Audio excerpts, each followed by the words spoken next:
യൂട്യൂബറും സാമൂഹ്യ പ്രവർത്തകനുമായ ഖാദർ കരിപ്പൊടി അറിയാത്തവർ ചുരുക്കമാണ്.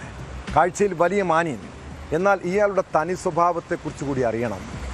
പോലീസിനെ ആക്രമിച്ച കേസ് മുതൽ ഗുണ്ടായിസം വരെയുണ്ട്. കഴിഞ്ഞ ദിവസം കാസർഗോഡ് ടൗണിൽ വെച്ചുണ്ടായ പ്രശ്നത്തിനിടെ ഖാദറും സുഹൃത്തുക്കളും ചേർന്ന് ഒരു യുവാവിനെ ക്രൂരമായി മർദ്ദിച്ചു. സംഭവത്തിൽ ഖാദർ ഉൾപ്പെടെ 3 പേർക്കെതിരെ വധശ്രമത്തിന് പോലീസ് കേസെടുത്തു. യുവാവിനെ ഇരുമ്പുവടിയും ഇന്റർലോക്ക് കട്ടയും കൊണ്ട് മർദ്ദിച്ചുവെന്ന പരാതിയിലാണ് നടപടി.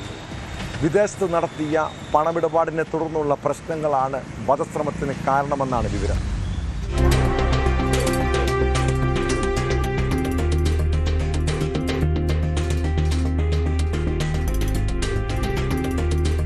യൂട്യൂബറും സാമൂഹ്യ പ്രവർത്തകനുമായ അബ്ദുൽ ഖാദർ എന്ന ഖാദർ കരിപ്പൊടിക്കെതിരെ നരഹത്യാ ശ്രമത്തിനടക്കം ജാമ്യമില്ലാ വകുപ്പ് പ്രകാരമാണ് കാസർഗോഡ് ടൗൺ പോലീസ് കേസെടുത്തത്.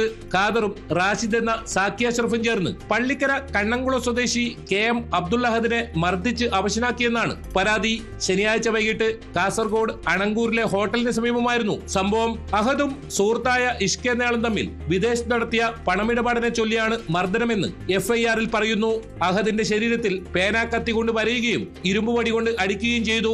ഇന്റർലോക്ക് കട്ട കൊണ്ട് അടിക്കാനുള്ള ശ്രമത്തിൽ നിന്ന് ഒഴിഞ്ഞു മാറിയില്ലായിരുന്നുവെങ്കിൽ മരണം വരെ സംഭവിക്കുമായിരുന്നുവെന്നും FIR-ലുണ്ട്. കണ്ണിന് പരിക്കേറ്റ അഹദ് ആശുപത്രിയിൽ ചികിത്സ തേടി.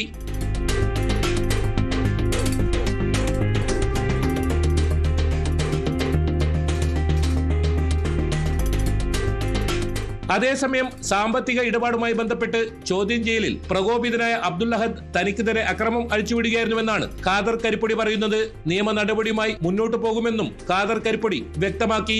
ഖാദറിനെതിരെ കാസർഗോഡ് ടൗൺ, ബദിയടുക്ക, വിദ്യാനഗർ പോലീസ് സ്റ്റേഷനുകളിൽ കേസുകളുണ്ട്. കേരളത്തിലെ ഓൺലൈൻ ഇൻഫ്ലുവൻസർമാരുടെ സംഘടനയായ കിക്കിന്റെ സ്ഥാപക നേതാവ് കൂടിയാണ് ഖാദർ കരിപ്പൊടി. നേരത്തെ പോലീസിനെ ആക്രമിച്ച കേസിൽ കോടതി ഇയാളെ റിമാൻഡ് ചെയ്തിരുന്നു.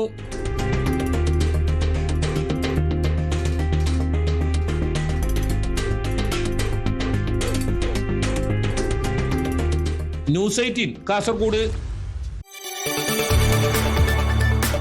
കൂടുതൽ വാർത്തകൾക്ക് news 18 Keralam YouTube channel subscribe ചെയ്യുക.